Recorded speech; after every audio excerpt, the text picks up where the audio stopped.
This is the Revved Up Sports Show with Bobby Chaffee. We do have this nice little format that we try to follow every week. We don't usually follow it. And Rodney Rodriguez. Entertain me. Tell me something. I need to know something other than what I'm seeing. Y'all ready? All right, here we go. Here's Bobby and Rodney.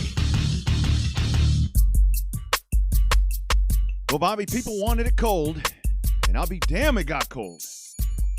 What a cold Monday, man. It's almost like we brought the snowball weather back to us, man. I'm telling you, it was a little chilly this morning. It's supposed to be in the upper 30s to low 30s, wind chills in the upper 20s. I mean, come on, man. That's like snowball derby weather we brought back with us. Absolutely. Well, freezing. Yeah, it's going to be freezing tonight, so bundle up, people. Take care of your pets, pipes, and people. I don't know if necessarily in that order, but definitely take care of everyone because it is going to be a bone-chilling night and week, I think, from everything that I see around the prognosticators of the weather. It sounds like it could be chilly. Coming up at 7 o'clock, we're going to talk to Caden Honey. This is a Young Gun Monday is a good way to describe this program here today. Young Gun Monday because we've got at 7 o'clock Caden Honeycutt, and then at 7:30 we talk to Cameron Starry. What is it with these youngins, man? These youngins, man, they just they do really well. They just get to start so much earlier than what we used to. I mean, you think of back in the day when somebody started at 17, that was unheard of. Then when somebody started racing at the age of 17, you're like, oh my goodness gracious, what's going to happen? Why are these kids racing so young? Hell, I remember when everybody thought the world was going to get set on fire when Mark Adamski was racing at 16. Yeah, it's definitely a shift now, and you now when you get the older guys doing better, it's like, whoa, my God. So it's but it's all good though. It's we'll take young, we'll take old, we'll take whatever. Looked like a good weekend over at South Texas, my man. I did talk to some folks, and I guess weather was kind of a little hit and miss there, but man, looked like a shit ton of cars and good crowd, and looked like a good time out on the coast.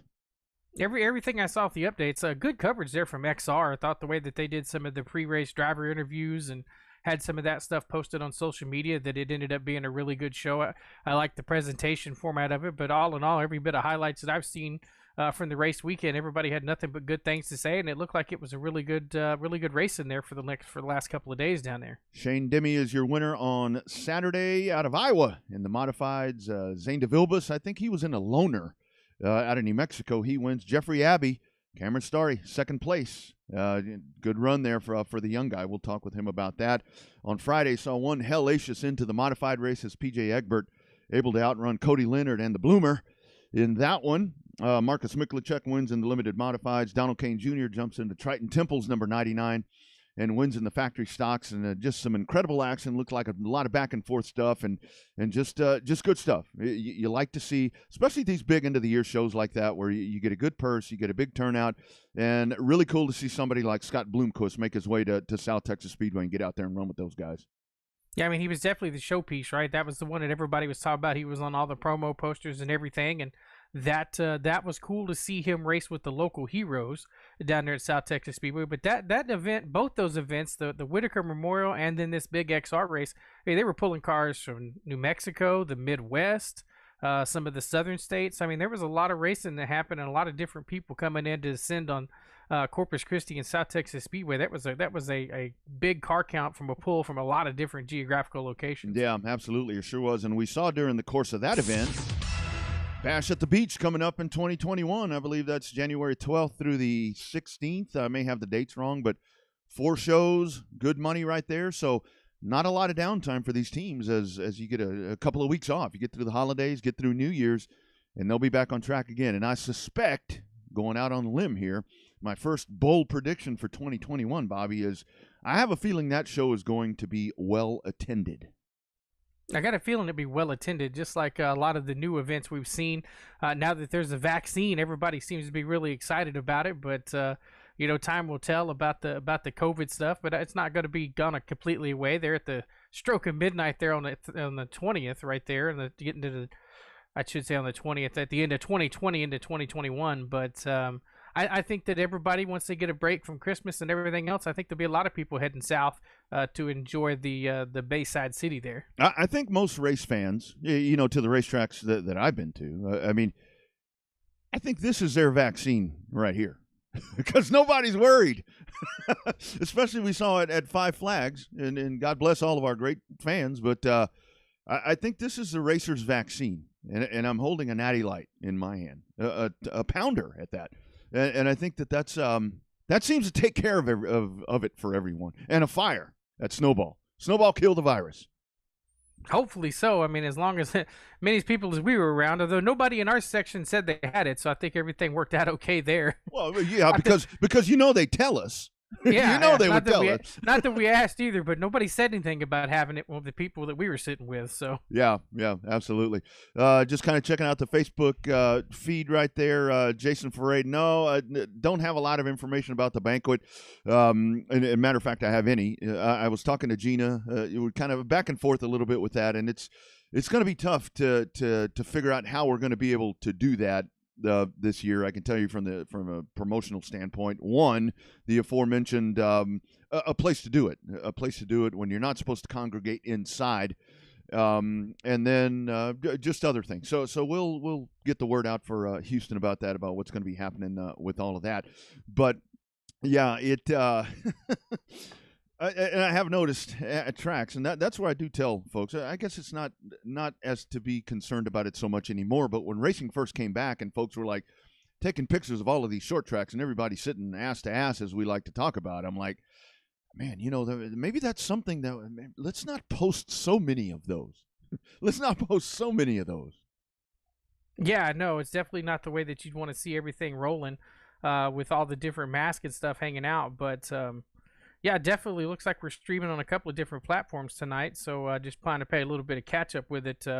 Looks like we're streaming live on the Texas Short Track Racing Series thing tonight and our own stream. So. Oh, wow, we're there too. Nice. Yeah, nice. yeah, that's why I was double checking some of the different Oh wow! Yeah, it's awesome. The different streams. I was on the Revved Up Sports Show feed and didn't notice. I didn't see some of the comments, and then ended up finding it. So hopefully we're end up streaming on both sides. Yeah. Well, what we can do, I think I can make a modification here. So if you happen to be on the Texas Short Track Racing Series page, we could send you over to the Revved Up page. So I think we can actually do that. I think I have a way on the back end, and I'll have to try to figure out a way to do it. Not sure how I got crossed over. I know exactly how I got crossed over because I was doing some stuff on that page the other day. But it with all of this, something I want to talk about before we get to Caden Honeycutt and these young guys, because these young guys do this extremely well. We talked to Matt Weaver the other day, Bobby, on the Saturday show, and it's just fascinating conversation there. That was some really good stuff. That is podcasted at RevvedUpSportsShow.com. Go check that out. Something that he was talking about, and this goes to racetracks, Brian, the hero car. You know, I ought to raffle that off. I see guys are doing that, like making a profession out of that. So maybe I will raffle that off. I don't know how many, a nickel? A nickel for a square? But brand awareness is something that really got my juices flowing when he said brand awareness. I think that's something that tracks and I think drivers need to really start thinking about. Well, I think so. I think that it's become more apparent in 2020 as we've seen the ability for tracks to be able to become open and have the ability to be a safe environment. But it's always there. Like there's the simple thing of perception. A lot of times in racing, there's a track that's perceived to not be very fan friendly or not perceived to be very driver friendly. And so perception, the best part about relevancy is that you have to be, and market value is that you have to fight the perception. All it takes is one bad apple to keep everything negative. But a lot of that to have the brand awareness is something that you have to have. It's like we talk to our buddy Phil Whipple all the time, where he says there's got to be some kind of return on investment. So that's your brand awareness is the first way you go about trying to build your brand awareness. Yeah, and the other thing that he was talking about, because this is one of the most critical guys that you will have of NASCAR. He's NASCAR, he's on the NASCAR beat, and NASCAR is what he does, but he is everywhere. I mean, he's everywhere. He covers it all. And I really like, Bobby, what he said, and we'll have to post that on our page, that full little interview clip that we did with him. That's about 18 minutes of really, really good stuff right there. But he said, this is where you have to applaud NASCAR, because what they did is they took that schedule that we're so used to, that we're so used to, the same tracks in the same manner, everything kind of all in the same pattern. We know we start at Daytona, then we go here, then we go there, we go to the West Coast and do all of this. They took that and completely crumpled it up like you would a piece of paper, threw it out, and are doing something completely different. And it's something that he said tracks and teams probably need to take this concept and try something different so it doesn't get stale and improve that brand awareness. Well, think about how different the brand awareness would be if you still had the new car coming into 2021 too. Mm-hmm. You'd have brand new cars running at brand new facilities. Obviously, that's why they had all of the. This is the schedule that they'd been talking about shaking up for years. That you could tell that this new car was definitely designed to go road racing because of just the sheer number of road courses that are on this 2021 schedule, and by leaps and bounds, that's what they were expecting. Now, granted, the road course configurations and road course packages they have now in the Cup Series is not bad. The racing has been good. Same thing with the Xfinity Series. It's been a hot minute since we've seen the trucks on a road course. But though, there's only so many different ways you could take a big gigantic rectangle and turn it left and right at a road course. So, the trucks, I'll be interested to watch the trucks at COTA, mainly just because I want to see how well they're going to handle. But I think that's a race, if you have friends and family that's never been to a Cup race before, maybe to try them out with the Xfinity Series and the Truck Series, and if they end up liking it, go ahead and bring them back there for the Monday or for the Sunday show with the Cup Series. And it comes all down to, and where it hits home with everyone, is to the brand awareness and the changes, to not be afraid to try something different. And I think we announced last week that Owen Pittman was promoter of the year in 2020 in a crazy 2020. A much deserved and a much congratulations to all the promoters. Honestly, to have a race this year, you should get an award as a promoter. But I think what Owen did is Owen didn't do anything drastically new, but what Owen did was he made it he went back to making his track very fan friendly. And he went back. Not that promoters don't have an open ear, but it was really clear that Owen had an open ear, and maybe that's the point. What Owen did is went back to the basics, and I mean the proof is in the pudding with what he was able to accomplish right there. Because you think about, and I haven't talked to any of the committee members, but I think a huge part of that had to be that he was able to pull that off, all the obstacles. I mean, everything. The track wasn't in operation. And then, once again, you pull it off in Edna, of all places. Yeah, I know, in Edna, of all places, but that was where the place ended up being the place to be, right? Everybody came to Edna. Owen has he's not scared to run shows on different days, right? He's not scared to run a show on Sunday afternoon. He's done that plenty of times before. And so he's been able to do stuff that kind of thinks outside the box, to have stuff, have stuff as a different, right? That's part of his brand awareness. He's willing to run on a Sunday afternoon, on a holiday weekend, on a Monday. Yeah. And so that's something that he's been known for. That's something that ended up being a lot of successfulness there for Texana. And that's one of the things I think that led to him winning Promoter of the Year. Yeah.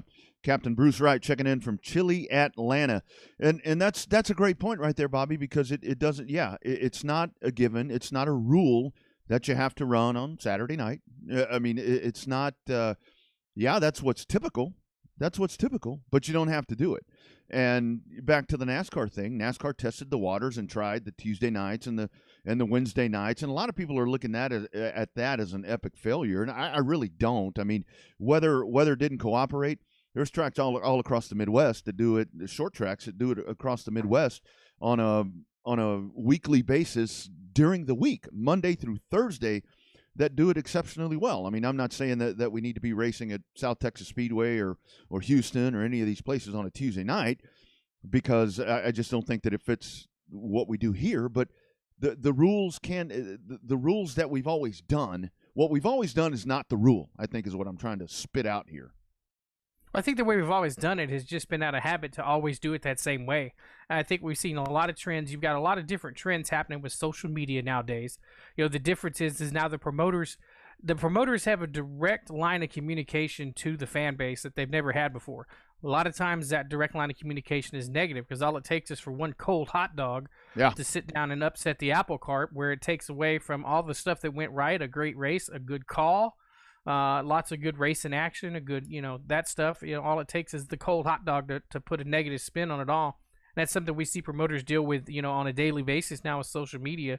So that's why I think that the promoters are a lot of times on edge, so that they can make sure that they have everything perfect, because there's no, the sad part is today there's no middle ground, right? You either have to love something or you have to hate something. There's not a, hey, that was a pretty good time, except for yada yada yada. Yeah. So I think that's the biggest challenge that all the promoters are facing coming up in 2021, as fans come back to the racetrack in numbers that they weren't able to in 2020.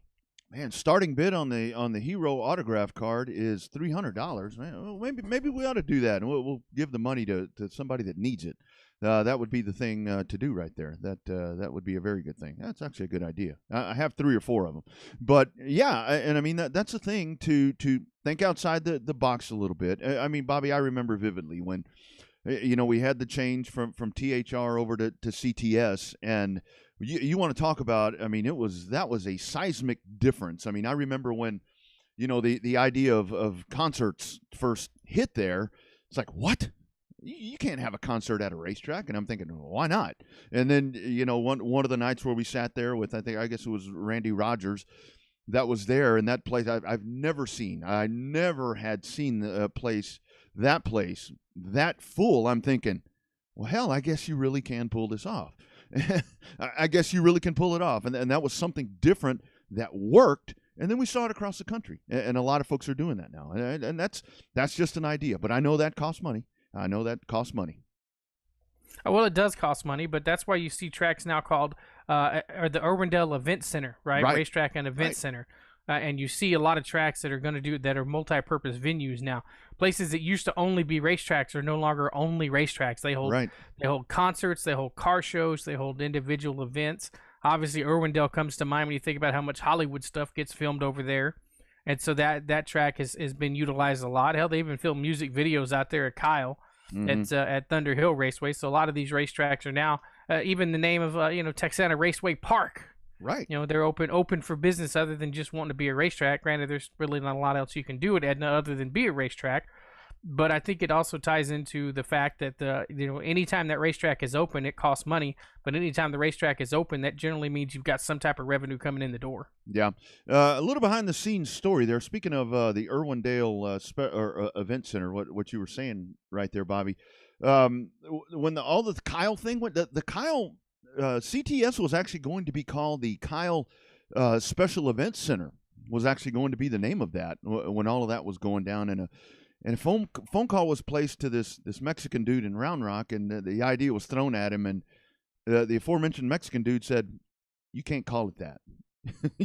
That's a speedway in Central Texas." That's the rest of the story, like Paul Harvey. But you have to do those things, and you have to cater to the young. And you have to utilize these things right here. I mean, like apps and all this stuff. You have to factor that in. And I'm hoping moving forward. And again, all these great ideas that we present, they do cost a little bit of money, but it's an investment. I think it's really an investment for these tracks and teams.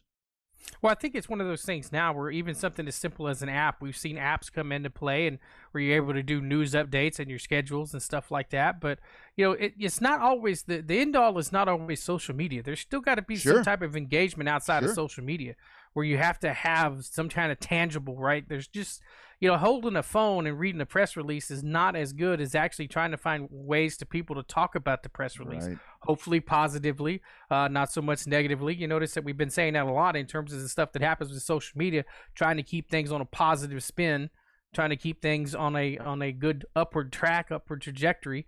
But I think that's something that has to happen. You have to it's kind of like a post with us. We can post something that's news breaking and newsworthy, and yet if somebody doesn't, it needs to be shared to get the full experience of what we're trying to do. If one person shares it, that's great. If 100 people share it, that's even better. Yeah, that's the thing, and that is the power of this. I mean, there's lots of positive ways to use it, although the negative stuff does kind of jump in from time to time. And speaking of press release, Bobby, I do want to clarify one thing. I had a lot of folks that were congratulating me on the byline there on the USRA page. I didn't write that. that was Phil Whipple. I'm not sure how I got a byline on that, but please don't congratulate me on any of that. That was Phil Whipple's great work right there. Talking about concerts, have to quickly say before we get to our young gun lineup tonight, because none of them will know about any of this. But oh man, what a tough one this weekend, man. Charlie Pride, hot dang it, what a trailblazer.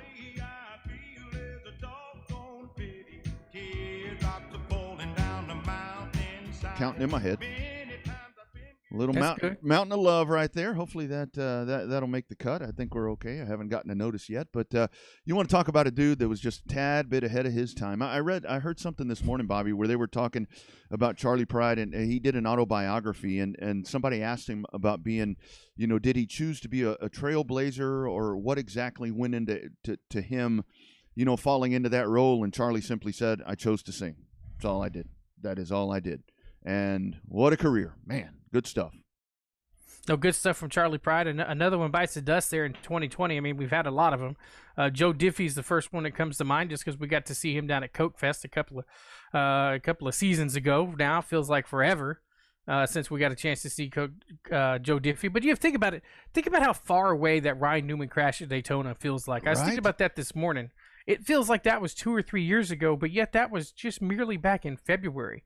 Not quite 10 months ago. That is just crazy to think about how far along this has been. Obviously, a lot of it has to do with the COVID and hunkering down and social distancing and all of that. But still, it just feels like the Daytona 500 was light years ago. And was that not a, when you think about that, wreck, was that not a precedent for what we were going to deal with in 2020? When I remember that is one where you go back and you watch that, and it's still just. You get chills, you get uncomfortable. You're sitting there watching that, and you're thinking, there is no way that he's going to jump out of that car. And then what a great job they did where he said they put him in a coma. I mean, medical technology is just amazing, isn't it? It's just crazy how that worked. I mean, if you think about the momentum that NASCAR had after that, granted, it was a negative story, but yet it was a positive story because he didn't die. Right. But that was that next day, that was the lead on every single nationwide news story. You saw it that night on every sports channel.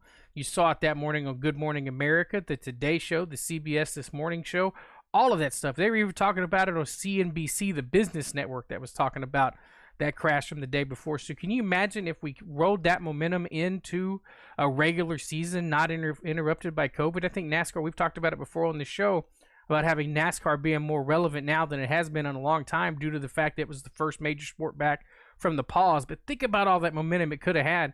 Ratings were down, but not nearly as bad as the NBA and stuff. I mean, we're talking, 1 percentage point, 2 percentage points across the board versus, your 10 to 15 in some of these other sports. Yeah.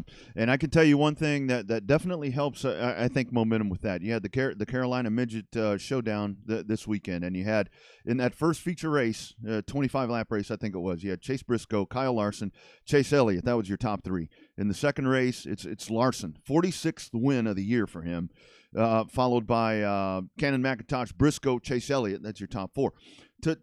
To start to have that crossover where we talked about where these drivers were lacking personality, I think what's in NASCAR's cap right now and short track racing's cap is that we are getting that crossover now, and it's going to benefit, I think, both sides. I mean, the guy that we're about to talk to here, Caden Honeycutt, I mean, that's a short track late model, super late model guy, and a dirt guy. I mean, it's guys like that. I think this thing is finally turning around and going back to what we've wanted it to be all the time, where you do have that crossover. Well, I think we talked about it. Remember when that Sunday morning we were getting ready in the campsite to get ready to go to the Derby, and we saw the people with the Chase Elliott hoodies on, and we jokingly said, "Hey, who you guys pulling for?" And they said, "Oh, we're pulling for Kyle Busch," right? It was jokingly we said that. But then I asked them the question, did you guys already intend to come to the Snowball Derby, or did you guys come when you found out Chase Elliott was coming? And they both responded that we decided to come when Chase Elliott was coming. Mm-hmm. So now, how many people in a short track level that got to watch Chase Elliott run is now more interested in watching a cup race on Sunday because Chase Elliott is the guy that they saw run a super late model race at the Snowball Derby. Same thing with Kyle Busch, not to the extent. Chase Elliott is a little bit more popular, so to speak. Right. And there's a lot. Even if you're not a Chase Elliott fan, you don't dislike Chase Elliott. You don't hear anybody really saying anything negative about Chase Elliott. Obviously, with Kyle Busch, you hear lots of negative stuff about Kyle Busch. You either love him or you hate him. But I think with these guys coming in, I want to see how many dirt racers that Kyle Larson's able to pull now that he's coming back to the Cup Series, racing for Hendrick Motorsports after all of his dirt dominance this year, after his little issue with the suspension from NASCAR. So you're right. Everything is starting to come around. We're going to see it again when it comes to the Chili Bowl coming up here in a couple of weeks. So hopefully that works itself out, although it looks like that one TV ratings should be incredibly amazing for that race since they have limited capacity fans. But I bet that MAV TV race is going to be, long as that feed's good, everything's going to be just fine with the Chili Bowl. Yeah, it all comes down to that. And something that the other thing that Matt Weaver was talking about is I really like how he was saying, it's a great interview, seriously, folks. We'll get it reposted, where he was talking about, because he was talking about it, where the asphalt, you drive to the asphalt to get to the dirt track and all this, all this shenanigans back and forth, and drag race is no good and all of that.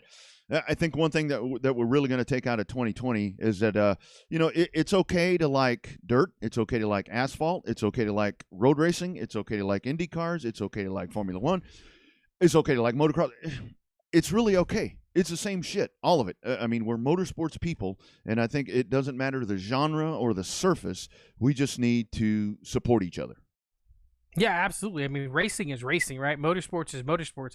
We are a motorsports family. You think about there's so much similarities between all the different disciplines. Everybody that races together comes through, and they hang out together, and they party together, and somebody within that group will get the shirt off their back to help somebody else. So I mean, it doesn't matter the discipline, whether it's road racing or oval track racing, short track racing, cup racing. It's all the same.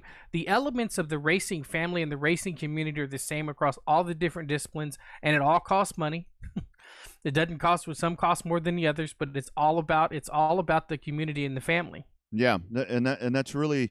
I'm hoping that's something, and we don't know. We have no idea. I mean, I think we all live in this world, maybe in this dream world or something, where we're thinking that as soon as the calendar turns to 2021, that all of this is going to go back to normal.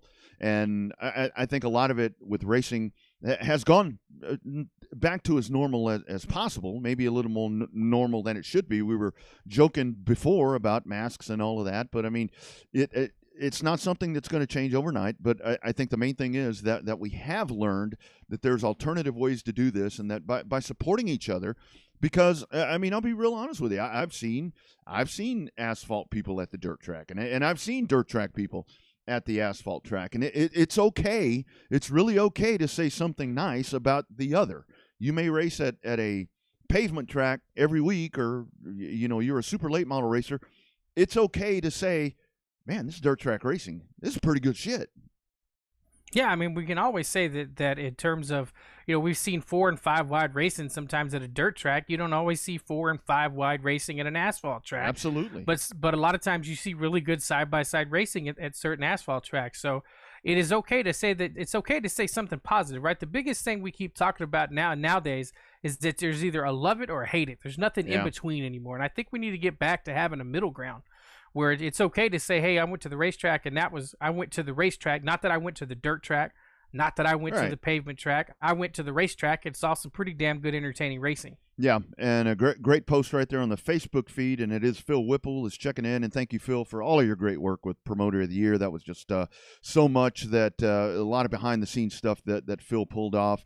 We're all in the entertainment business, and we are competing for dollars that these days often don't exist. Hence the challenge we face in 2021. And that is absolutely the point. And I think that's what guys need to think about is we're entertainers. We're entertainers. That's what it's all about. No, it is. It's what it's all about. That's why there's certain drivers as an announcer that we enjoy. Whether they win or lose, they put on a show for the fans, and that's what matters the most is sometimes the entertainment value. I think that racing itself is probably one of the most unique sports in the fact that it's one that has to have an entertainment value along with competition. Sometimes straight competition doesn't lead to very good entertaining. Look at the Olympics. Mm-hmm. That's one of the ultimate forms of individual and group competition, but it doesn't always lead to the most entertaining stuff. Yeah. So racing is a sport that tries to combine all that together. Yeah, absolutely. Let's go to the hotline. We said it is Young Gun Monday, and we got one right here that had them talking in Pensacola. What a run. Top 5 in the Derby. It is Caden Honeycutt. Caden, how are you, my friend? I'm doing good, guys. How about yourselves? Man, we're doing exceptional. Have you come off that high yet, buddy? Man, I don't know. I had the half disappointment, half achieved. For achievement was, I finally finished a deck on snowball race in the 3 years that I've raced, and the other was finishing in the top five. The other disappointment was I felt like we had a better car than what we finished with.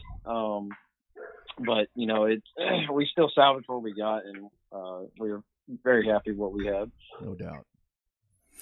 So, Caden, I think that the one thing that I've noticed about your run here when you started hooking up with Donnie Wilson Motorsports is that I sat in this chair and I asked you when we found out about it, what was your goal for that first race with Donnie Wilson Racing? And we thought you were going to say something about, we want to finish the race, want to put it on the trailer in one piece. And you instantaneously shut it down and you said, I want to go win the damn race.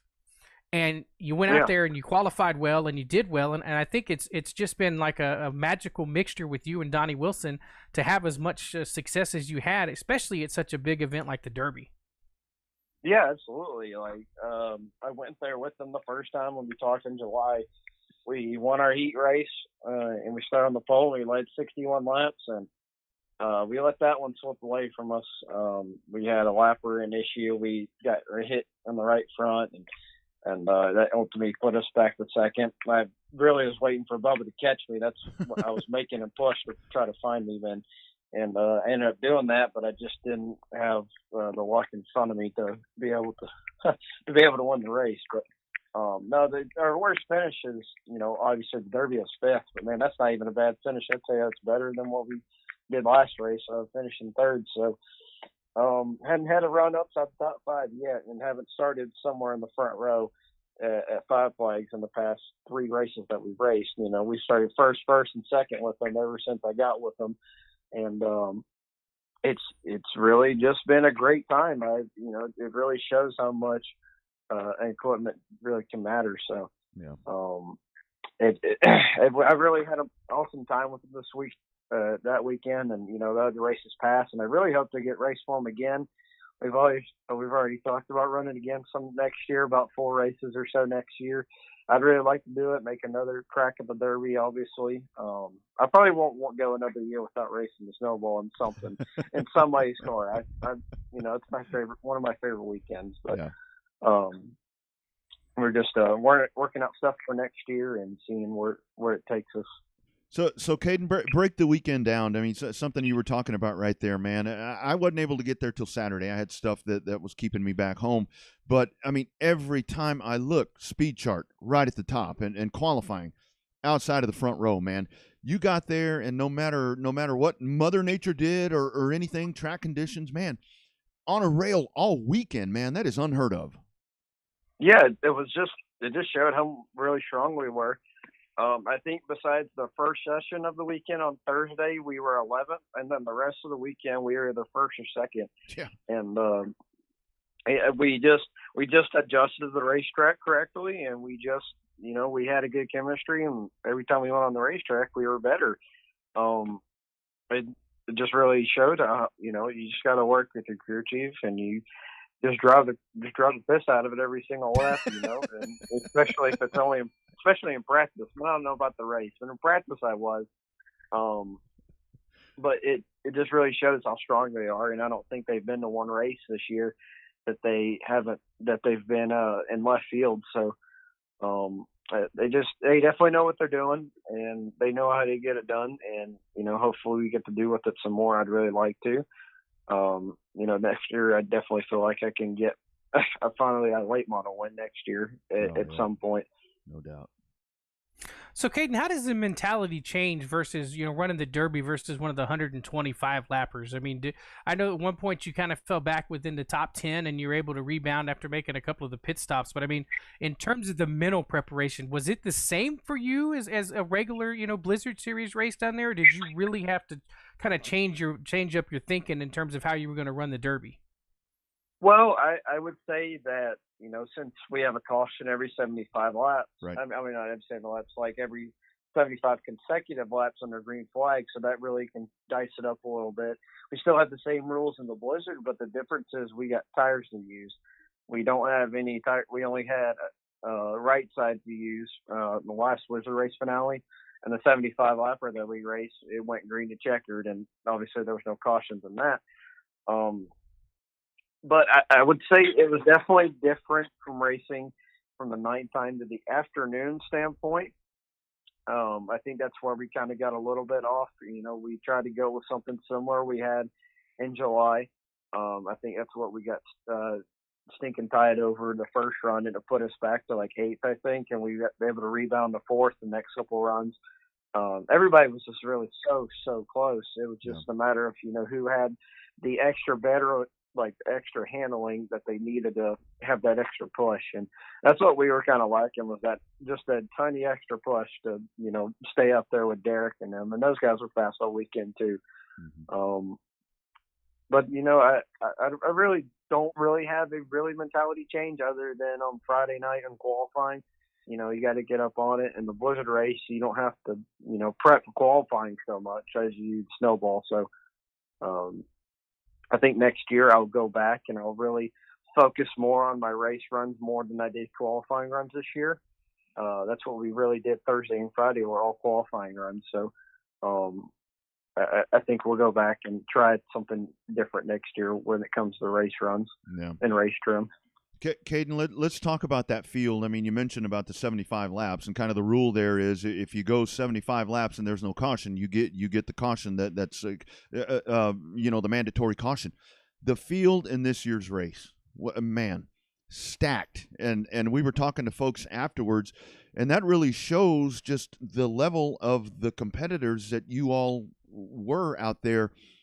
There weren't any wrecks. I mean, you had wrecks, but I mean, what a race! What a field of competitors in that 53rd annual Snowball Derby. Yeah, I would, in my opinion, I would say it was definitely the most stacked race in the 53rd history of the Snowball, without a question about it. We've had those last 2 years have been the most stacked races. I was really surprised by that. I figured it had been like 2 or 3 years ago when more and more people could be able to afford it. But I really think that, you look at, I think Kyle and Chase definitely brought up that chart a little bit. And you had multiple guys in there that had previous Snowball wins back in the day. And the level of people that have been running every week are usually running up front or were there.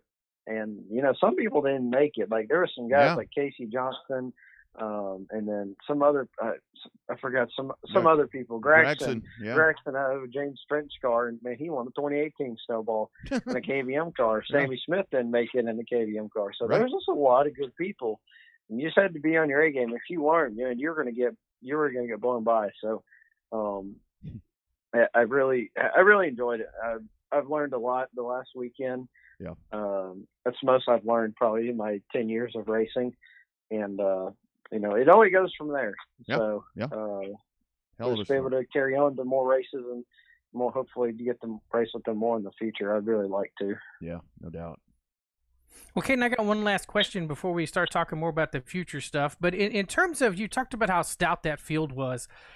Rodney and I, the one thing we kept talking about is how fast that pace was and how dominating a performance Derek Thorne was putting on and putting some really good guys laps down early. But when you're racing, obviously it's going to be intense in that race car, and there's a lot of stuff going on that, I have no idea about going that fast in a race car. But can you feel the pace being as fast as it looked from the grandstands? Not really. I was like, when I was racing with Derek here at the first part of the race when we were chilling out, I caught him from lap cars and I ended up passing him. I was like, oh shoot, we're gonna have a heck of a race here if we don't get a caution. We ended up getting a caution. Yeah. But no, I really didn't I really expected Derek to be a little bit better than us. Especially if you look back at his previous races and the success this season and what he had at Nashville. And that same car he brought, I talked to him a little about throughout the weekend. He brought up the same car from Nashville and put a clip on it. And God only knows how many people watched Nashville race and know who was going to win that one. If he didn't get crashed, but right. I really felt that I was running my pace, and I was taking it easy. Everybody was just, slowing down a little bit the first part of the race. And then you got halfway, they're like, all right, we're going to pick it up just a little bit more. And then it got down to the last 100 laps, and people started really going at it. So, I think I think we had no cautions because this is the most stacked field. People know how to race, and the best drivers know how to race. So I think that's why mostly it went green. But yeah, it was just great racing overall, and it just you got your own paces that you want to run. You got other paces of different people, and it'll eventually work out. You just gotta play your cards and be there right at the end, and that's what we were at. And Caden, it has to be cool for you because we were talking right before you came on. We were talking about the Carolina Midget Showdown where you had Briscoe and Larson and Elliott and all of these guys that are jumping over, doing dirt and all of that. You've been doing that all year. You have been doing that all year. How does that, man? That just has to make you a better racer when you jump. You jump from one to the other, and like with you, just like those guys, doesn't matter what you're in, you're up at the front of the pack. Yeah, I mean, I've raced dirt for this whole year, every single weekend that I wasn't racing asphalt, and that was most of the time. It was the dirt car stuff was not from it being put together and then just going up and trying to race it. I go and work out there every weeknight that I can, not involving school, and work on the stuff, because it's tough down here in dirt racing in Texas. So it's a lot harder than people think it is. The sport mod field and the dirt late model stuff is coming up really, really fast, and we're going to have over 40-some cars next year. Wow. Every weekend. This year we only had about 20, so that can tell you how fast it's going to grow. But yeah, dirt racing's not easy, and I go there to win every single heat race and race. It don't matter if we started from 15th or whatever, somewhere in the back, and we've still been able to win races. It's really competitive, and I really believe that if you can jump into one car into another and still have the same success put out, I really think that stands you out from the rest of the people. I think some people, I'm not really going to list any names, there's some people, and people know that they can jump into a car and just not be that great, and all of a sudden they get back into something they've been driving forever, and they do just fine. Yeah. And I think that's what separates Kyle and Christopher and all those types of drivers away from everybody else, because they can just jump in anything and go and not have any issues, and be running up front for a win. And not too many people can do that. That's right. So, Caden, talk about the reception you got since you come back from the Derby. We've talked to certain people about who they thought was going to be the surprise person that broke out and surprised them the most, and a couple of times that answer was you. I mean, has the phone been ringing off the hook since you come back from your top 5 performance, or are you just still having just a normal everyday day, going to school in the daytime and working on race cars at night? It's been a mix of both. I've had, after the race is over, a lot of people said congrats, and I really appreciate everybody that sent me, calls and texts me. That was awesome. I've never had that happen before. I had about 400 requests more on Facebook. I bet. So that took a while. Yeah. But there's been a couple of calls, and we've got some stuff that we are going to try to do next year. I can't really say too much. But I'm really looking forward to that if we can do it. Yeah. Not involving the late model type racing.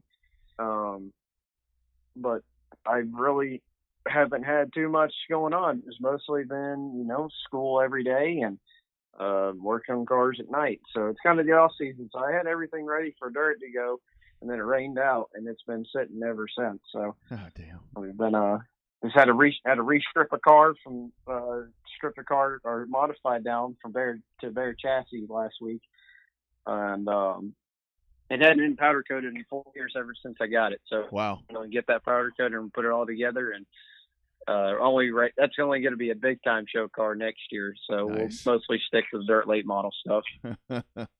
Well, and speaking of what Bobby was just talking about, I hope you'll be able to hear this. I've got about a 60-second clip here that I want you to hear, Caden, and I'll send this to you after the fact. We talked to Matt Weaver from Auto Week on our FM show on Saturday, and I know they had talked to him on Serious NASCAR, but here's what he had to say about you this past weekend. The answer to the question is actually Caden Honeycutt, the one guy that no one's talking about. Right.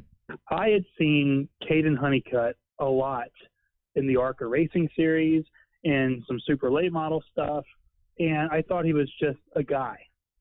The stuff wasn't always there under him. It wasn't the greatest equipment, but you could tell that he didn't tear anything up, but he wasn't like spectacular either. He's a guy that I didn't talk to a lot. I didn't think anything one way or the other, and that's on me. I should have been more thorough, but he gets in a really good car for all the big super late model races this year, Donnie Wilson Motorsports. Right. And Donnie's stuff is very good. And he's from your neck of the woods, right. So you guys should know Yep. Hayden a little bit. He's good, man, and I just did not realize it until talking to Donnie, until talking to Bon Suss and Troy Smith. He doesn't make a lot of mistakes, and you give him speed, he can go out and win the Snowball Derby, and he came really close to it this year. And there it was right there. I mean, the accolades right there. I mean, that has to be, I mean, and I know you're a very humble young guy, but I mean, to get that national pub like that, man, that has to feel like just a great shot in the arm there where people notice what you're doing. Yeah, I was caught off guard by it. Actually, Mr. Shane Turner actually showed me what Matt Weaver said about me during the weekend. I was just like, wow, I've never heard my name on the radio like that before, especially on something like NASCAR radio. So that was kind of shocking. And no, I really appreciated Matt saying that stuff about me. It was unexpected, and I expected somebody else, but I guess I was that person to be chosen. I'm really thankful for that, and hopefully we can do a couple more spots better next year, and hopefully we get to stand out even more. So just the goals keep raising higher and higher. That's all it does. Hey, there it is. You learn more and more. Caden, I can tell you one damn thing. I know at the campfires on Saturday night, there were a lot of people saying this even before you mentioned Shane Turner. That was one of them right there. But yeah, there were a lot of people on Saturday night saying, "Watch Honeycutt. That's going to be the guy." Yeah, that was. Oh, did we lose you there for a second? I really pray. Nope. There we go. There we go. Hope we got you back. There we go. Anyway, just saying, I know Saturday night there were a lot of folks and not only at the campfire but around Five Flags that were saying watch it too. Sorry, Bobby, go ahead. No, yeah, I was saying that Shane is probably one of my biggest supporters. Yeah. He's done a lot for me this year. Anytime we want to go racing far away, he's always the man to call. And if he wants to drive, then yeah, he's up for it. So. I really appreciated everybody that supported me this past weekend, and hopefully we can do a little bit better for them next time. Yes, sir. So, Caden, talk about the preparation coming up in 2020. Are you going to do anything differently? Obviously, you've got some different irons in the fire to work stuff out. I mean, what takes the priority first? Is it just all racing related, or do you want to work on super late model stuff? Do you want to work on the dirt late model stuff? Is there one form of racing that will take your precedence over in 2021? I would say it would be more of a mix asphalt and dirt late model racing. If we can put the deal together that we want to do, I can't really say much about yet. Then we'll probably do half and half dirt racing and asphalt racing. Nice. And there won't be a majority of one than the other, but we'll mostly be sticking with the dirt late model side on dirt, and we'll just keep on trying to get at more and more in asphalt racing done. But we'll see how that stuff plays out. But if we can't, then we'll do more of the dirt late model racing. Yeah. Well, we know whatever it is that you're going to be damn good, man. And congratulations, buddy. It's so good to see one of our guys out there on that national stage and doing it right. Donnie Wilson Motorsports, they got a good one in you. They need to latch on, buddy. Keep rolling, man. We got your back down here. All right, I appreciate you guys very much, man, and hopefully we get to talk to you guys soon. I appreciate everybody's support this last weekend, and hopefully we'll get our plans announced here in mid-January or so. And as early as we racing, we'll be racing at TMS, their lead model for 10,000 to win. Nice. First week of February over at the TMS dirt race, the dirt track. So if all else fails, we'll be right back to dirt racing here in the next month or two. Yep. Going to be good. Looking forward to it, man. Holler at us if we can help you in any way, buddy. Thanks, you, Rodney. I appreciate you guys very much. Y'all have a great night. All right, man. Take care. See you guys. All right, buddy. Caden Honeycutt right there. That is the future of motorsports right there, my friend. That is the real damn deal. Well, I think he definitely opened up a lot of eyes, right? We knew that he was going to have a good chance and some good equipment over the summer when he hooked up with Johnny Wilson for that Blizzard Series race. He opened some eyes there, but definitely his performance over the weekend at the Derby would open both eyes for a lot of people. So I think that the future is top notch, and I think the future is definitely going to be bright there for Caden as he moves along with his racing career. One of these days, we could be watching him race on Sundays. Yeah, and I mean, 16 years old, man. 16 years old is this young guy, and he has jumped in. He has jumped into this great opportunity right here. And how about Donnie Wilson? I mean, we can talk about Caden, and obviously he had the great ride there with Donnie Wilson. How that team. You know, Donnie Wilson from pretty humble beginnings himself. You know, we've talked to him on the show. We probably need to get him back on here again and then figure out, you know, what we can get out of him for 2021. But when it comes to plans right there, but what a posse that dude is putting together. He definitely has. He's definitely found the right. You know, there's one thing to have to just hook up and just get into a ride, but there's another thing to hook up to the right ride. We've seen different. You know, DW I think is the one that made the choice when he went to that all-star team at Hendrick Motorsports, and he ran horrible. Right, of course that's an old school reference for a lot of old school fans. But you think about it, even when Dell Jr. hooked up with Hendrick Motorsports, that's a more newer analogy there. He ran like garbage for a lot of the time that he was hooked up with Hendrick Motorsports in the beginning. So it's one thing to hook up with a team. It's another thing to be in the right scenario with the right team. And I think that definitely Caden is hooked up with the right team under the right circumstances. And they've put some horses underneath him that he's been able to corral and ride to good finishes. And I'm here to tell you what's so impressive about him is, you know, the initial questions right there is, you know, how are you dealing with all of this? And I saw that Shane, we should have asked him.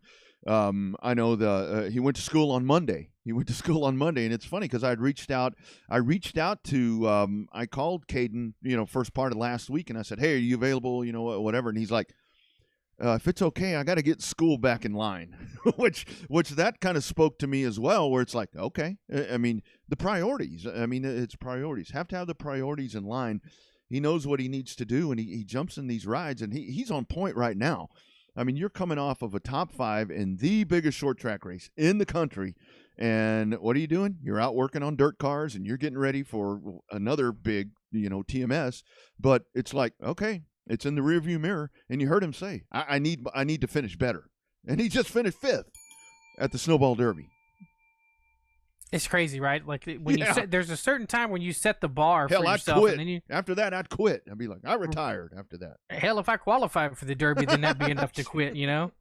Especially with the stack field they had. But so the rumor was, I didn't get to ask him, but the rumor was he didn't have his helmet plugged in during qualifying. He said there was just a tick more in that car where he could have challenged Derek Thorne for the pole. But all in all, I think he's a good kid. He's going to be one to watch, and he's been doing it. He's been doing it the right way, right? Kirby's gone through it and trained him the right way, put him in the right equipment at the right time, and been able to raise him the right way. So I think that's part of it nowadays. Is you just got to have a good, solid foundation, and the Honeycutt family has definitely done that for Caden. And you watch, I mean, because you see pictures. Have to thank Michelle Martin for the photo credit right there on that picture that we were popping up.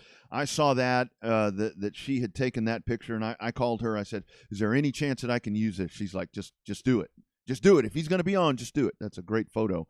But what they're doing is they really are. They're doing it, and I think so much of it is that he's competing often. and he's driving anything. And when he was talking about Chris Bell and all these guys that are able to jump into anything and be successful, I mean, that's the humbleness right there, because he needs to put himself in that category as well, because anything he jumps in seems to go fast as hell. Well, it does, and he races everywhere, right? And Yeah. we asked him, which one is more important to you? He said they're all important. And so we've asked him that before. Which race car is his favorite one that he runs? And he's like, the one that I'm in, the next one that I'm in. Yeah. And so he's definitely got the right mindset to be able to just set the talent up to where he's able to train and get the most out of the equipment. He's pretty damn good in those dirt late models, that's for sure. And you hit the nail on the head there when you asked him that question, because I do remember when he was on here in July when we talked about going to race there for Donnie Wilson. Talked about it with Juan Pablo Montoya going back to Indianapolis. Montoya said, "I'm going there to win," and that's exactly what Caden said. I mean, hell, he wasn't going there to run well or good. He's going to win. I mean, that's badass right there. And he backed it up too. It's one thing to talk the talk, but he was able to back it up too. That's another great way that he was able to do it. These young kids, man, they got that Vince McMahon style walk when they show up to the racetrack now. And he, like we said, all weekend was this guy just at top of the speed charts, front of the pack, and I think maybe there were some folks that thought at some point he's going to cave into this pressure, and I think that it was even more pressure because what we were talking about was there weren't yellow flags. I mean, you get into the snowball and you get 150 laps in, and you may have had 4, 5, 6 yellow flags at some point because you get guys dusted up, but that field was so stacked, just so stacked. And that pack that he was running with, I mean, think about those guys. I mean, the Derek Thorns and Ty Majeski and Kyle Busch. He is running with royalty when it comes to short track racing, and you would have thought that he's been racing for 10 years like the rest of those guys. Yeah, without a doubt. I mean, the way that he was able to challenge there, I almost kind of forgot that he passed. He was the first guy to end up passing Derek Thorne there towards the end of one of the first competition cautions. And so I think that that was a way. It's surprising that as fast as that race was, the more drivers didn't feel the pace of it. I was kind of surprised with the answer, but I guess speed's all relative, I reckon. They say that on Sundays, and I guess they said it during the Derby too. Yeah, you just go fast. You just go fast until they tell you to stop, and that was good stuff there. Caden Honeycutt, Young Gun Monday, and we continue. We've talked to so many young guns this year at the Corpus Christi area. I don't know exactly what is in the water, what's in the food right there, but I mean, there's another one that's just kind of been sitting there. Folks been telling us you got to check out this Starry kid because he's really good, and I've gotten to see all these different races, and I'll be darned, he really is good. Back to the Revved Up Sports Show hotline we go at 7:30, right on time. It is Cameron Starry. Cameron, how are you, sir? I'm doing good. Yourself? Man, we're doing well. We are doing well. How's the cold there? You're over a little bit further down than we are. What's happening over there? Well, all week it was hot, and then I go outside today and it's cold, and you never know down here. Absolutely. So, Cameron, you're the newest racing sensation there in South Texas. So, for those that don't know, the ones outside of the Corpus area, how old are you? And then two, when'd you get started? Did you start racing go-karts, or did you start hopping right in that 741 machine? Oh, I'm 15 years old. Wow. I started racing go-karts, I want to say 2 years ago at L87. I didn't know nothing about racing. I didn't know anything. I just showed up to L87 one day to go watch the races, me and my dad, and Eddie Ross and Kevin Leonard. They asked me if I wanted to hop in a go-kart after the races and just test it out and see if I liked it. And ever since then, I was hooked. I raced about a half a year in go-karts. Then I moved up to the bomber class, like right below the factory stocks at South Texas Speedway. And I ran that for half a year. And then 1 year ago, yesterday, we went and picked up my factory stock, and that's what I've done ever since.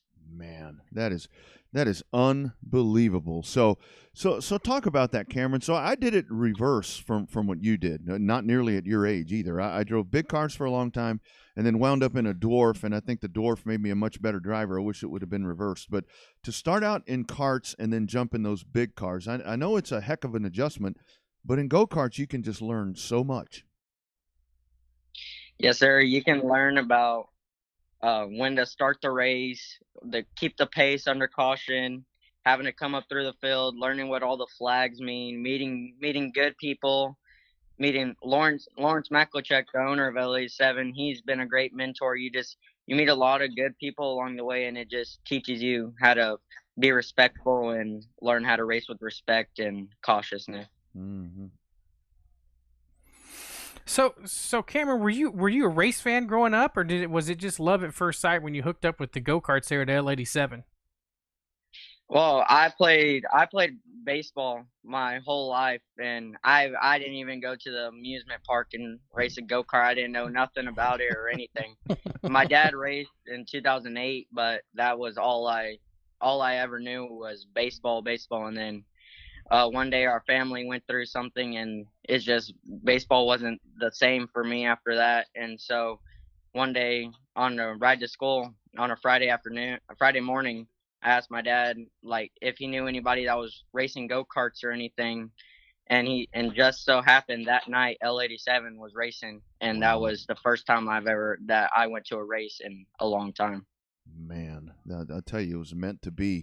So yeah, I had somebody whispered in my ear about your baseball career. Let's kind of rewind a little bit and talk about that. I mean, when you talk about playing baseball, it wasn't just we all play baseball, whatever. You were was that select? I mean, you were all around the country, weren't you playing ball?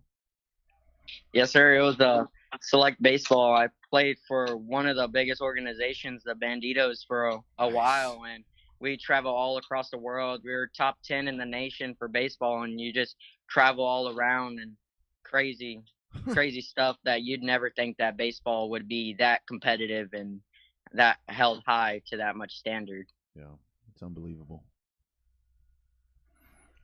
So Cameron, we're gonna go from baseballs back to racing. So it just seems like since you hit the big cars, you're just a natural, man. Like Tommy Temple was coming up and talking to us when at that big race in Edna at the Clash, and he was talking about that's a kid, right? And at Tommy's age, hell, everybody could be a kid. But then when we found out that it really was you as a kid, even I was shocked at how well you were racing with those guys trying to go for the lead, running in the top three, with the rest of those guys tried to beat and bang. I think you got a flat on that. But I mean, has it been the transition been as good as it looks? I mean, has it been quote unquote that easy for you? Well, I wouldn't call it easy, because at the beginning of the season, if you would have watched me at the beginning of the season, you would have thought, oh, just a kid that his dad bought him a car and he's out there tearing stuff up. Because we went the second race ever out in my car, I totaled it in turns 1 and 2 at I-37. And the next day we stripped it all down and took it over there to Destroyer, and they had it fixed within 5 days. And I guess, I don't know if I got comfortable in the car or something clicked, and I just started getting better, and I just started keeping my nose clean, and it's helped me a lot. Mm-hmm. So how does that? So all that competitive baseball, and I'm going to kind of go back a little bit. All that competitive baseball that has to. I really think that being a race car driver, that competitive spirit right there, playing competitive select baseball for all that time, you probably jump in that car and you go into tunnel vision, and all you can think about is just winning. And that has to revert back that competitive spirit of team sports. Yes, I think a thing that has a lot to do with it is that whenever I used to pitch, and then I'd fly out to all these places, and then I used to be the closer, so I'd go in last inning, game on the line, and I'd have to pump 3 strikes down the middle, and I just Oh, man, I love it. you have to be locked in because the team's fans, everybody yelling, and that just taught me to block out all the distractions and just stay focused to the main goal. That is beautiful. I love that. That's badass. Or bad out. Sorry, you're young. I'm sure he's heard worse at the racetrack. I'm sure he has. So Cameron, let's talk about your number, man. You talk about all the baseball stuff. Is that your 741? That tie into one of your baseball numbers, or every number's got a story? So what's the story behind your number?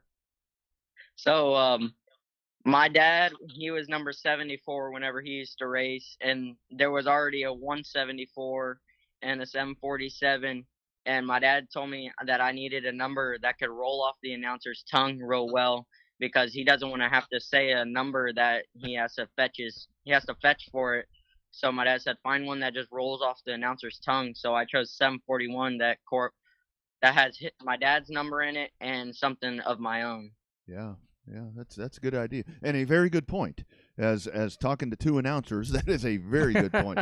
So, Cameron, I was again. Somebody whispered something in my ear. Talk about so there's a great. I mean, you young guys and ladies down there in the Corpus area. Just I mean, just such a great group and very pleasant and courteous. I'd like to say each and every one of you.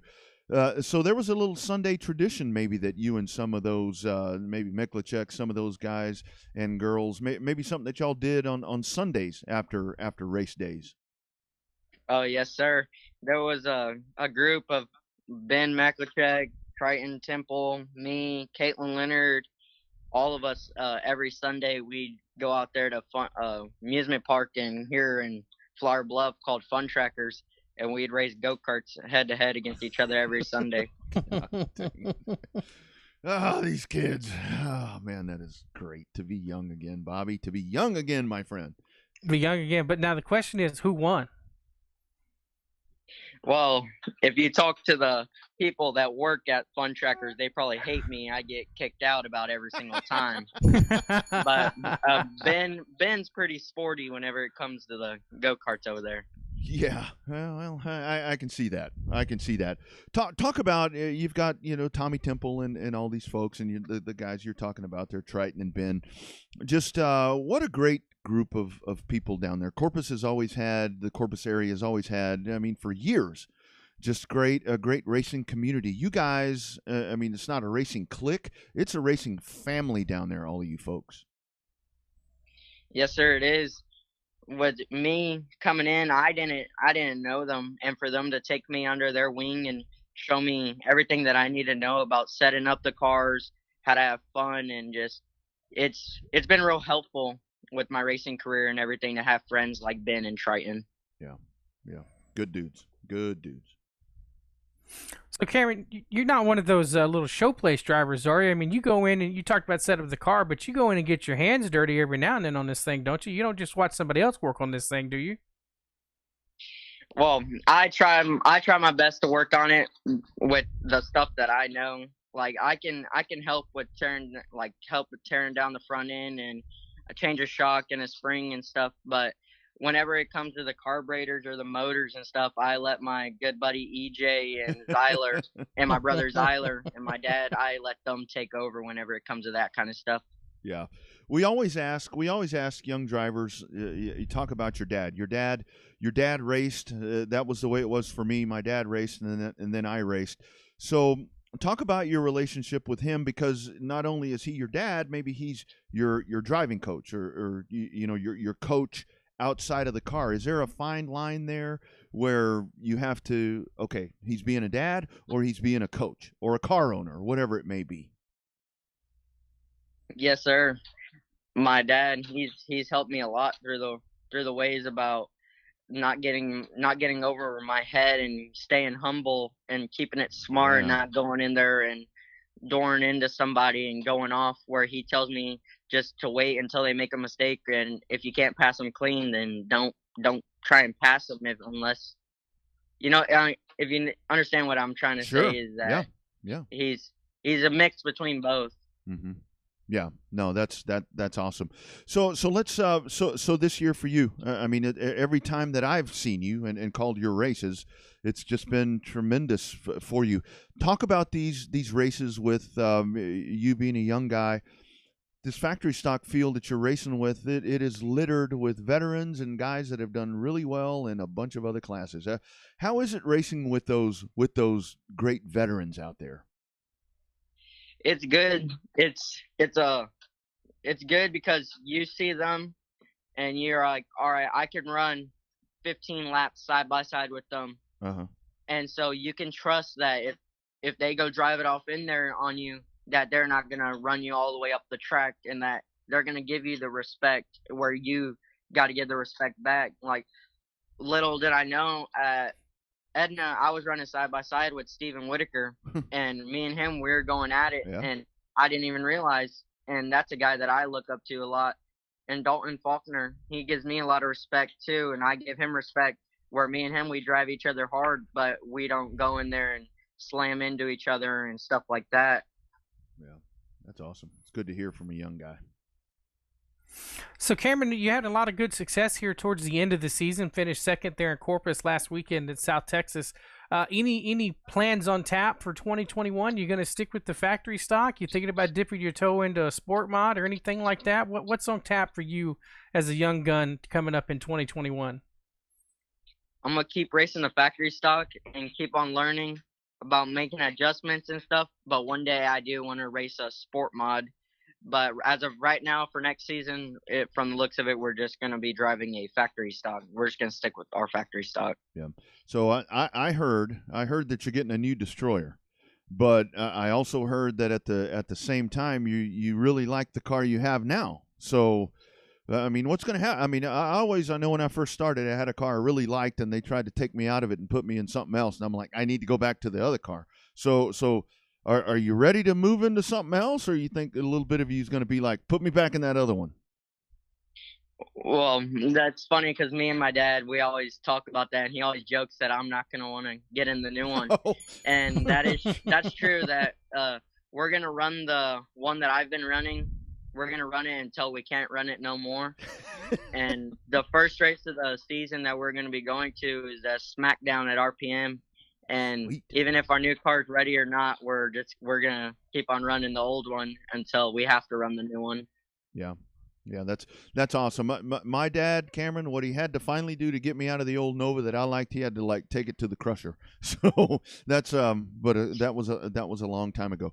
So your thoughts with the factory stock class? Obviously, you see guys that maybe were in modifieds and sport mods and they're coming into this class. I mean, it's a great class. I mean, I love watching you guys out there. So I would only guess that it's just going to get more competitive for you guys in 2021.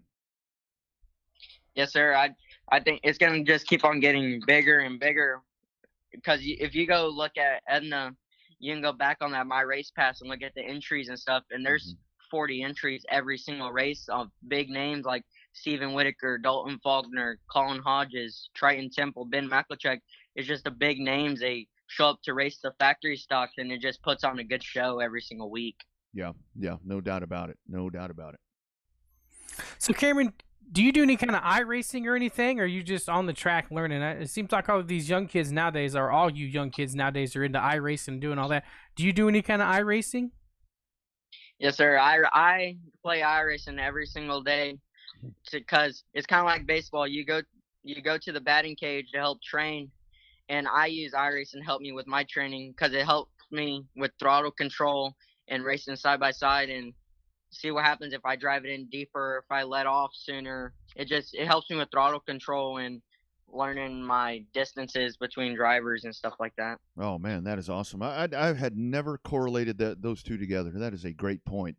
Lastly, let me ask you. So, any thoughts? I mean, the beauty of these factory stocks is, we can run them all around here. You know, South Texas and Cotton Bowl and 37 and 105 and Edna. Any thoughts, you guys? Maybe whether the old car or the new car or both. Maybe kind of venturing out, maybe doing some stuff out of state. I know we see a lot of folks that kind of travel around a little bit at times. Yes, sir. Me and my dad, we're talking about going to the Boot Hill race, that 10,000 to win. That might be the first race that we take my new car to, because that new car we're gonna make it 100% to the rules of that 10,000 to win race, and I think that we're gonna go try to make big runs this season to the bigger money races and stuff like that. Yeah. So did you guys, somebody posted on there on the Facebook feed, so did you guys, after that incident, we'll call it, at 37, did you guys really have to pull the wrap off there to kind of get rid of the voodoo off of all of that bad situation? Yes, sir. After we got that wreck in I-37, and then we'd show up to we had to take the car up there to Destroyer and get it straightened back out and everything. And it's like after that race, we pray before the race that we could finish.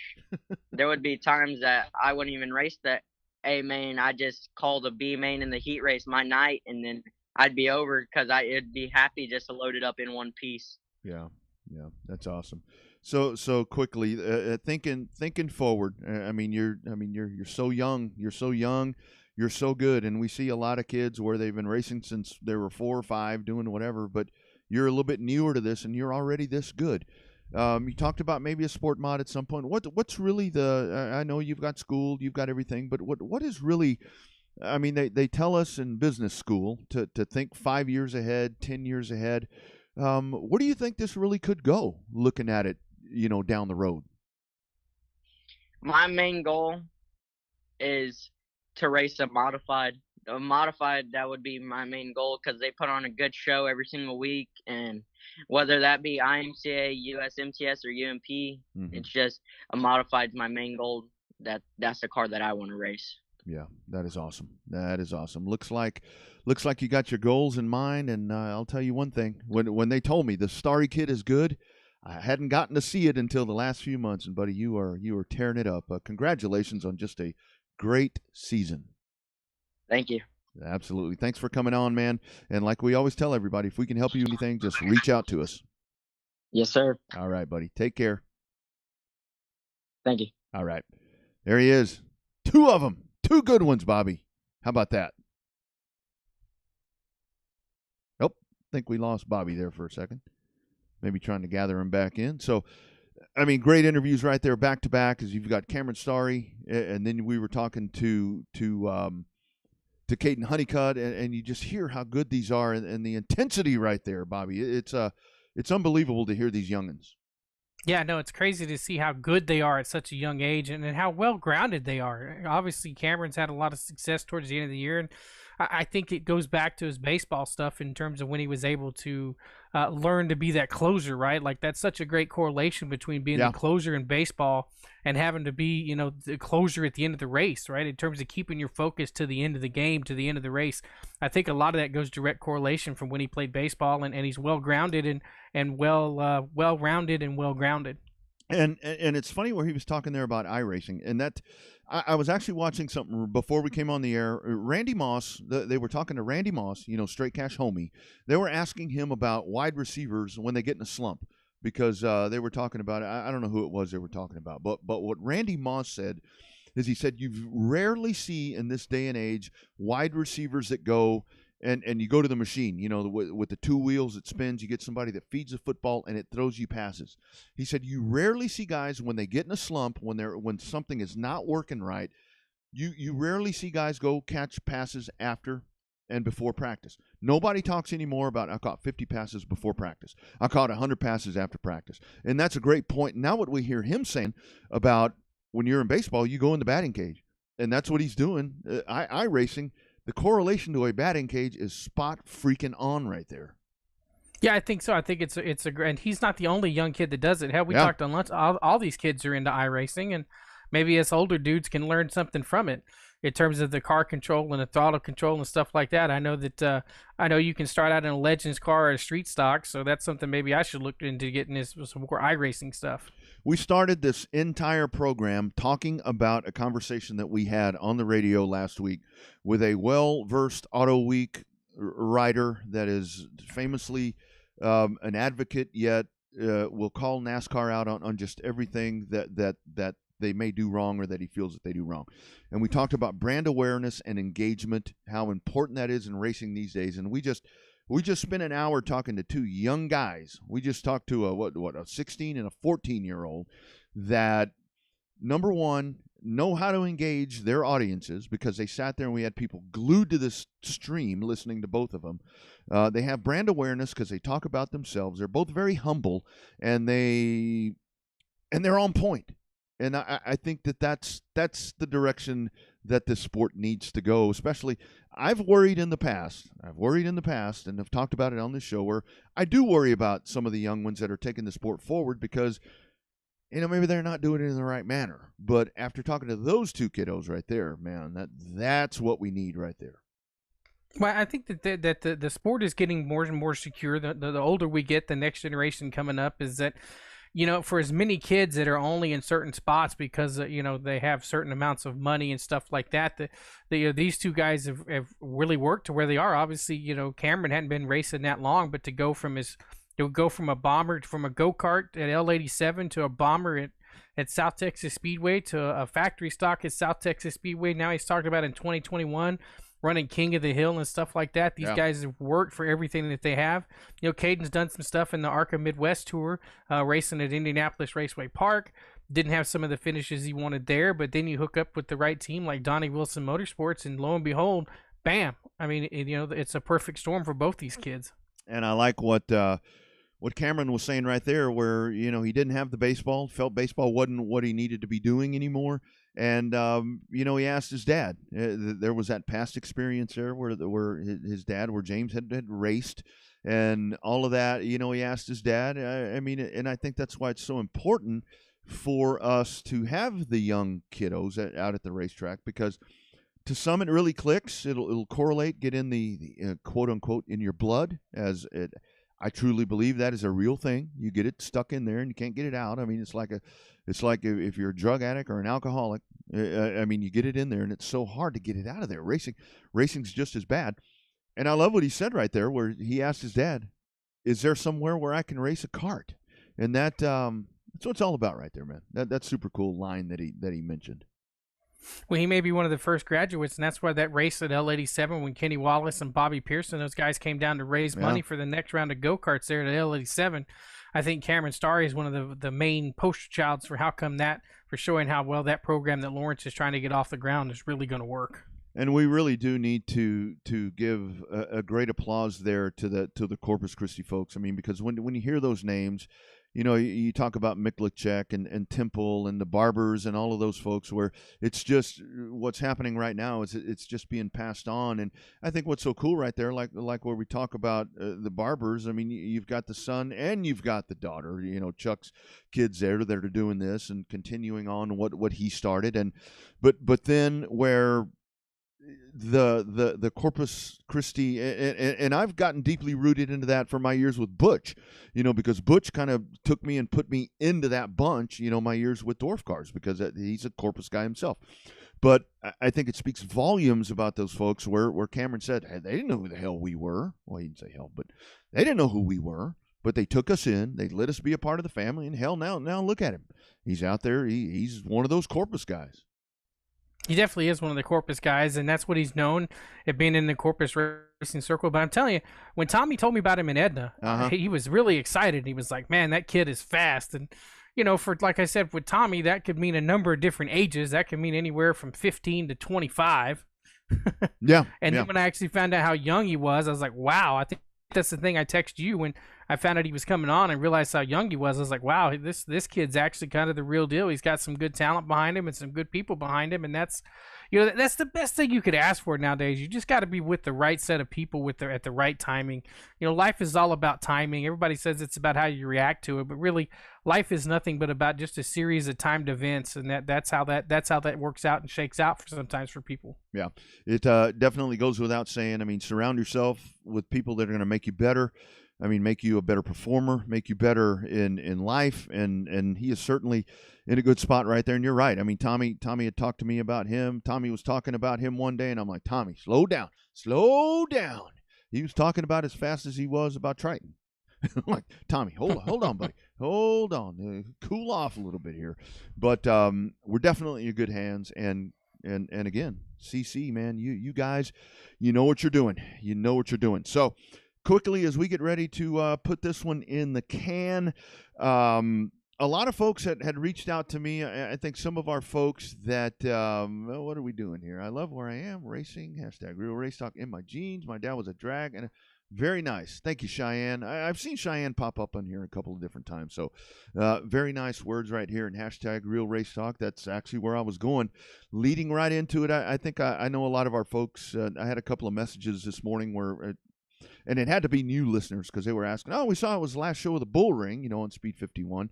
Last show for the Bull Ring. Are you guys going on break? I'm like, break? Yeah, we'll be on break. We'll be on break till next Monday. We don't stop, man. We don't stop. No, we never stop. No, Even during the pandemic, we never stopped. No. We stopped sitting next to each other during a pandemic, but we bring on legends. We'll bring on people that have breaking news to tell about their racing stuff. So, no off season for us. We go right into Supercross and everything else. So, no rest for the wicked, right? Yeah, all you folks that want to make schedule announcements, don't do it on a Thursday. I mean, don't do it at 6 a.m. on a Friday. Hold on. We'll do it right here. # Real Race Talk. RealRaceTalk.com. Do it right here with us. We go all year, man. And if we get to and Bobby and I, we're not shy. If we get into a week where there's not a whole lot of racing going on, we'll talk about football. Got to have a show. I mean, got to have a show. Monday is booked for every week of the year, unless something comes up. Yeah, mostly, right? Mostly. Yeah. Kind of like the Saturday show. You're going to have to be solo on the Saturday show because I'll be driving up to Frisco, Texas for the UTSA bowl game. So proud of my school for making their second ever bowl appearance in 10 years with the program. Speaking of that, I got to tell you, so a school that I am invested in, and when I say invested, as in tuition, UNT heading to the Myrtle Beach Bowl on Tuesday. Going to be on ESPN. Taking on, I forget who it is, Appalachian State, I think it is, maybe. But so both of our schools, I guess I mean, like I said, I'm an investor. I'm an investor at the University of North Texas. So I bought a shirt. I bought a football shirt, so I guess I'm double invested. Double invested. Well, I guess it's not as bad as it could be. At least she didn't go to Louisiana Tech.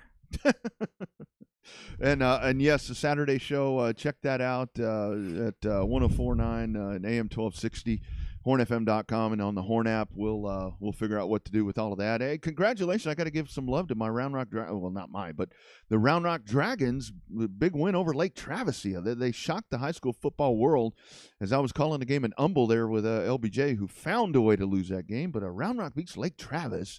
And it's actually cool because that happens, and I'll be on the radio, on the Horn, on the Bat, and on Coke FM Friday night calling some Round Rock football. So that'll be fun. That's good for Round Rock. That's a big deal. Yeah, that's a big deal for Round Rock. You talk about shocking the world, right? Jeez. They definitely did when they knocked off Powerhouse Lake Travis. Yeah, not really a surprise. I saw Round Rock the week before, and it goes without saying that you can still win. You can still win football games without running a spread offense and with a really good, and I mean damn good defense. We saw it right there. Congratulations to the Dragons. And, if you want to hear that, 7 o'clock on all those Austin Radio Network stations. But coming up next Monday, we will have you a new Real Race Talk edition. And thanks to everybody for checking in, man. These youngins and the old ones, Bobby, they reel these people in. Yeah, it's funny how the legends bring them in and these brand new young kids that nobody's ever heard of.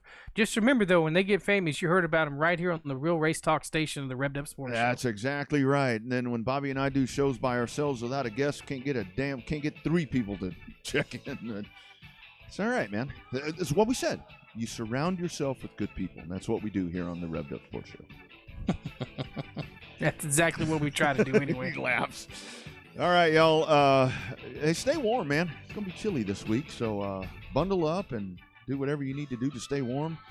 Please don't tell us what you do to stay warm. We don't need that. That would be for an underground version.